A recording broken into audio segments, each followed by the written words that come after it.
Hello అండి. ఈరోజు సింపుల్గా ఈ నెక్ డిజైన్ ట్రై చేద్దాం. ముందుగా మనం బ్యాక్ పార్ట్ని ఈ విధంగా మనం డీసీతో ఈ విధంగా గీసుకొని బోట్ నెక్ టైప్లో వెనక పార్ట్ అనేది ఈ విధంగా మెడ దగ్గర గీసుకోవాలి. గీసుకున్న తర్వాత ఇప్పుడు జాకెట్ ప్రకారం కొలతలు తీసుకోవాలండి. నేనైతే ముందుగా తీసుకున్న తర్వాత ఈ విధంగా డీసీతో గీసిన తర్వాత మనం ఈ విధంగా కట్ చేయాలండి. కుట్టిన తర్వాత కానీ ఇదే డిజైన్ వచ్చిద్దండి. తర్వాత మనం బక్రం పీస్ మీద మనం కట్ చేసి పెట్టుకున్న లైనింగ్ పెట్టి ఈ విధంగా డీసీతో గీసిన తర్వాత మనం పలకలాగా కట్ చేసుకోవాలండి. డైరెక్ట్గా కట్ చేయకుండా మనం పలకలాగా కట్ చేసుకొని ఈ విధంగా మనం డీసీతో గీసింది ముందు కట్ చేయాలి. తర్వాత మనము పలకలాగా అనేది కట్ చేయాలండి. మన ఛానల్ని ఫాలో అవ్వండి, లైక్ చేయండి ప్లీజ్ అండి. మన ఛానల్ని ముందుకు తీసుకెళ్ళండి. ఈ విధంగా పలక టైపులో కట్ చేసుకున్న తర్వాత మనం కట్ చేసిన ఆ డిజైనే వచ్చేలాగా ఈ విధంగా కట్ చేయాలండి. నేనైతే డీసీతో గీసాను, మీకైతే కనపడట్లేదు, నాకైతే కనపడింది.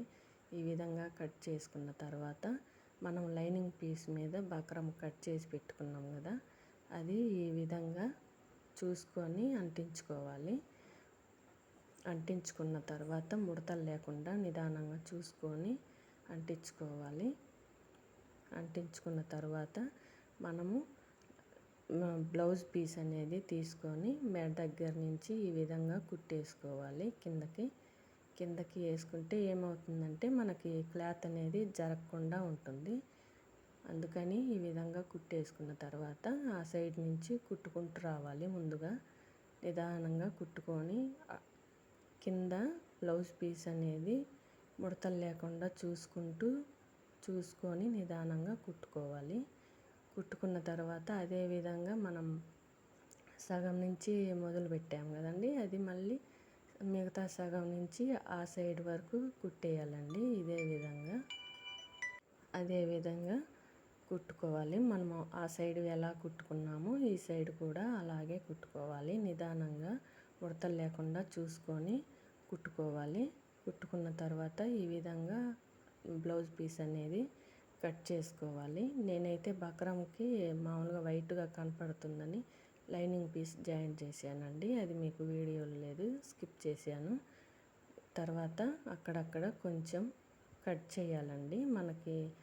మనం కట్ చేసిన షేప్లో రావాలంటే ఈ విధంగా మనం అక్కడక్కడ కొంచెం కట్ చేసుకోవాలి. కట్ చేసుకున్న తర్వాత ఈ మెడ దగ్గర రెండు వైపులా కట్ చేయాలి. వెనక మెడ వరకు మొత్తం కట్ చేసుకోవాలి అక్కడక్కడ. తర్వాత తిప్పి మనకి చిన్నది స్క్రూ డ్రైవర్ ఉంటుంది కదండి, అది ఇలా లోపల పెట్టి తిప్పేస్తే ఇలా వస్తుందండి. మనకు మామూలుగా వచ్చిన తర్వాత ఈ విధంగా ఉంటుంది. ఇప్పుడు దాని మీద పై కుట్టు అనేది వేసుకోవాలి.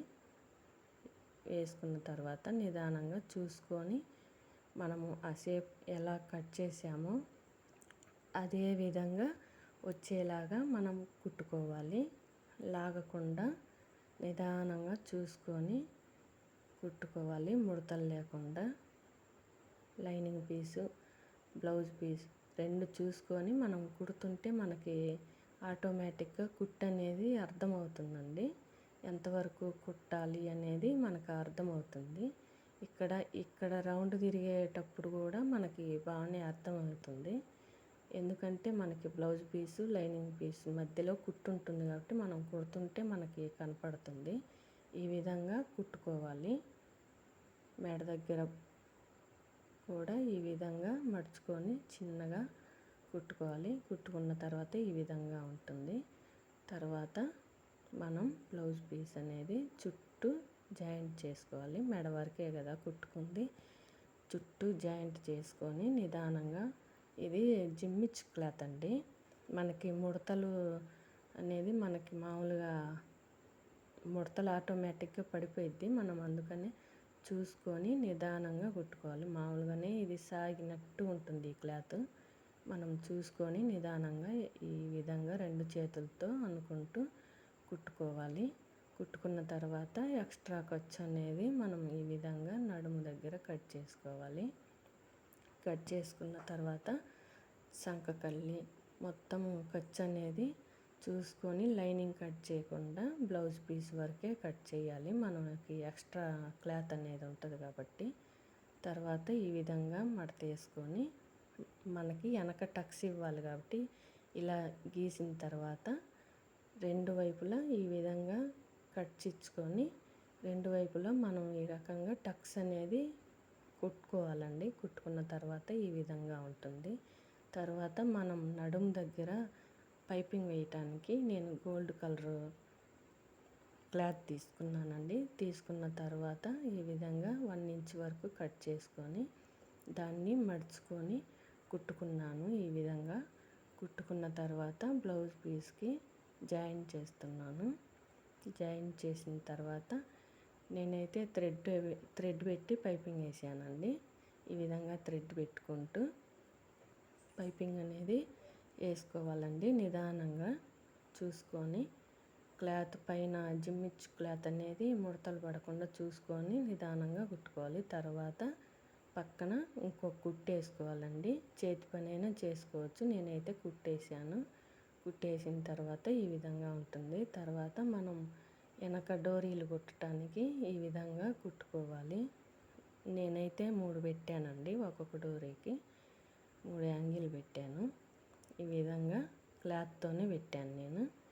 ఈ విధంగా కట్ చేసుకొని కుట్టుకోవాలి. ఒకటి కుట్టుకున్న తర్వాత మళ్ళీ రెండోది కుట్టుకోవాలి. కుట్టుకున్న తర్వాత మళ్ళీ మూడోది కుట్టుకున్న తర్వాత ఈ విధంగా 2 కుట్టుకోవాలి. తర్వాత ఇప్పుడు మనం బ్యాక్ పార్ట్ వరకు జాయిన్ చేసుకుందాం. మామూలుగా ఈ డిజైన్కి అయితే మనకి ఉక్సులు పెట్టుకోవాలండి. కానీ ఆ మేడంకి ఉక్సులు అలవాటు లేదంట. బొందలు పెట్టమని చెప్పారు. అందుకని నేను బొందలు పెట్టాను. ఎలా ఉందో కామెంట్ చేయండి.